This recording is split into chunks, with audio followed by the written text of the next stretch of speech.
Good evening. So glad you were with us on this Thursday, September 25th. Striking college support staff had some visitors on the picket lines in Sudbury today.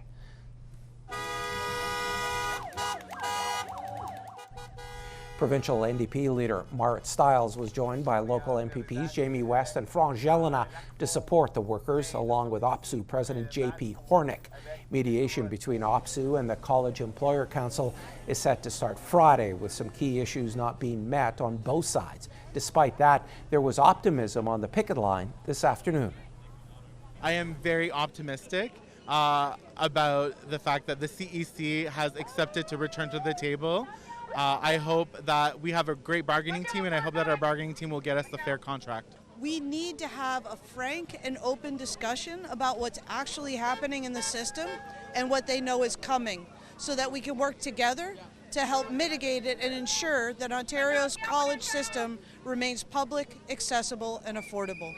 You know, I think, as I understand it, everybody here wants to get a deal. They want to get a decent deal, but they want to be treated with respect and dignity. And they think, you know, they could be back in with a deal if the employer's back at the table and treating them with respect and dignity. The College Employer Council saying yesterday it learned OPSEU was seeking mediation through the media and that it's put forward more than $145 million in improved wages, benefits, and job security, adding it has advised OPSEU of issues it cannot accept. We hope with the assistance of a government mediator, we will be able to secure a fair deal that balances the needs of employees, students, and the long-term sustainability of the college system. Merci Patricia et bonjour tout le monde. C'est un honneur de me joindre à vous. Thank you. Meanwhile, at an event honoring the Franco-Ontarian flag, Nolan Quinn, the Minister of Colleges, Universities, Research Excellence and Security, was booed as he stepped up to give his speech, some in the audience turning their backs to him as he spoke.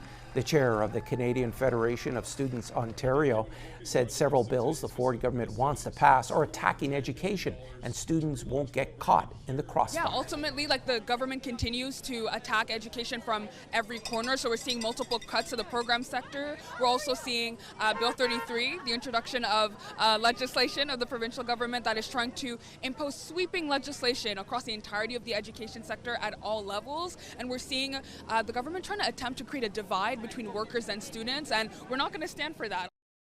And college support workers have been on the picket line for 2 weeks.